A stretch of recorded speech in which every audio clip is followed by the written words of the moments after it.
جی اگر پاک افغان تعلقات بہتر ہوں گے اور افغان حکومت کی پالیسی میں بہتری آئے گی اور وہ جی پاکستان کے تحفظات کو سنتے ہوئے ان لوگوں کو کنٹرول کرنے کی کوشش کرے گی افغان عبوری حکومت کہ جو پاکستان کے اندر تر اندازی کرنے میں مصروف ہیں، تو پاکستان میں سیکیورٹی کی صورتحال بہتر ہوتی جائے گی۔ پاک افغان تعلقات کی بہتری کا تمام تر دار و مدار اس وقت افغان عبوری حکومت کی سنجیدگی اور غیر سنجیدگی پہ ہیں۔ اگر وہ لوگ سنجیدگی کا مظاہرہ کریں گے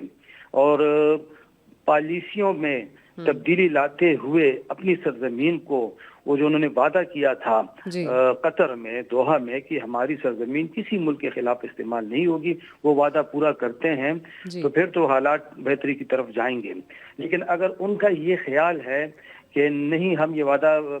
پورا نہیں کر سکتے، چاہے اس کی وہ کوئی بھی وجہ بیان کریں، کوئی بھی وہ اس کا جواز تراشیں، جی تو اگر ان کے خیال میں اس سے وہ محفوظ رہیں گے اور پاکستان غیر محفوظ رہے گا، تو میرے خیال میں یہ ان کی خام خیالی ہے۔ اور اس وقت حالت یہ ہے کہ پہلے پاکستان یہ بات کرتا تھا، آج امریکہ یہ بات کر رہا ہے، آج اقوام متحدہ کی رپورٹس اس پہ آ رہی ہیں کہ جی افغان سرزمین پہ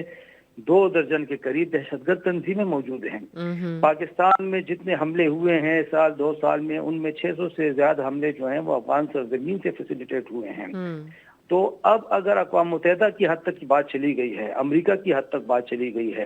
تو میرے خیال میں ان لوگوں کو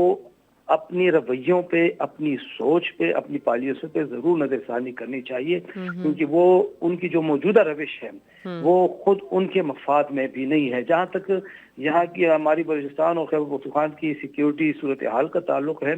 تو ظاہر ہے کہ جب سے یہ افغان عبوری حکومت برسر اقتدار آئی ہے اور جس بدترین انداز میں امریکی فوج نے وہاں سے انخلا کیا ہے، آج کی بھی رپورٹس ہیں، آپ سب کے سامنے ہیں کہ جی کس طرح ڈونلڈ ٹرمپ لگا ہوا ہے، چیخ رہا ہے کہ جو بائیڈن انتظامیہ نے انخلا کے وقت جو غیر ذمہ داری کا جو مظاہرہ کیا تھا،